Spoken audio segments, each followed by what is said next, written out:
मंडळी, हल्ली रोगप्रतिकारक शक्ती वाढवण्याबाबत बरीच चर्चा होते।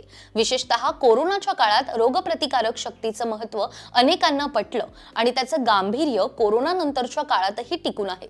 सोशल मीडियावर तर रोगप्रतिकारक शक्ती कशी वाढवावी यासाठी काय खावं, काय खाऊ नये असं बरंच सांगितलं जातं, पण त्यातल्या तथ्यांची अनेकांना माहिती नसते आणि खात्री देखील नसते। एकच गोष्ट दोन वेगवेगळ्या प्रकारे सांगितल्यानं अनेकांचा गैरसमज होतो, गोंधळ होतो। हाच गोंधळ आपण या व्हिडिओच्या माध्यमातून कमी करण्याचा प्रयत्न करणार आहोत। हा व्हिडिओ शेवटपर्यंत नक्की पहा। शरीराची रोगप्रतिकारक शक्ती वाढवण्यासाठी आपल्याला दररोज संतुलित आहाराची आवश्यकता असते। विशेषतः आपल्या आहारात पुरेसे प्रथिने असणंही तितकंच महत्त्वाचं आहे। यासाठी तुम्ही दररोज फळं आणि भाज्याही खाऊ शकतात। तसंच दररोज व्यायाम करून निरोगी जीवनशैली राखून आणि मानसिक ताण कमी करता देखील येऊ शकतो। शिवाय योग आणि ध्यान अशा पद्धतीचा देखील तुम्ही वापर नक्कीच करू शकता। अशा पद्धतीनं रोगप्रतिकारक शक्ती वाढवता येते। इतर कुठला शॉर्टकट नाहीये। रोगप्रतिकारक शक्तीसाठी शॉर्टकट वापरायला गेल्यास फसवणूकच होण्याची शक्यता अधिक आहे। शिवाय आरोग्यासाठी ते घातक देखील ठरू शकतं आणि परिणामी ते आपल्या जीवावरही बेतू शकतं।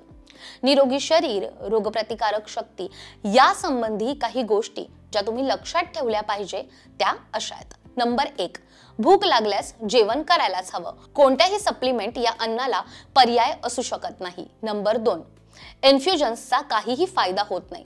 म्हणजे काय तातडीनं बरं वाटावं किंवा ऊर्जा मिळावी असं काहीही तुम्ही करू नका। यामुळे उलट ऍसिडिटी वाढते आणि विनाकारण आपण इतर आजारांना निमंत्रण देतो। नंबर 3, दररोज मल्टीविटॅमिन गोळ्या घेतल्यानं काहीही फायदा होत नाही। जोपर्यंत अशा गोळ्यांची आपल्याला खरोखर आवश्यकता आहे की नाही हे आधी डॉक्टरांना विचारा आणि तरच त्याचं सेवन करा। नंबर 4, आपल्याला विटॅमिन्सची आवश्यकता आहे का आणि किती आवश्यकता आहे यासाठी आपण काही टेस्ट केल्या पाहिजेत। नंबर 5, गरम पाणी प्या। दिवसभरात आपण भरपूर पाणी प्यायला हवं। याशिवाय आपण दिवसभरात कधीही कमीत कमी 30 मिनिटांसाठी योगासने, प्राणायाम आणि ध्यानधारणाही करायला हवी। नंबर 6, दररोज 1 चमचा च्यवनप्राशचं सेवन करून दिवसाची सुरुवात करायला हवी।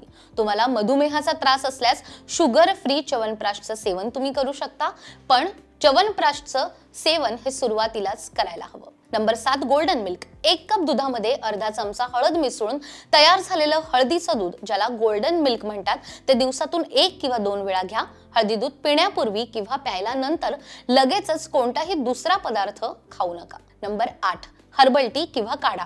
हर्बल टी किंवा औषधी काढ्याचं सेवन करा। यासाठी तुळस, दालचिनी, काळी मिरी, आलं आणि मनुका एकत्रितरित्या पाण्यामध्ये उकळा। हे मिश्रण नीट उकळल्यानंतर एका ग्लासमध्ये गाळून घ्या।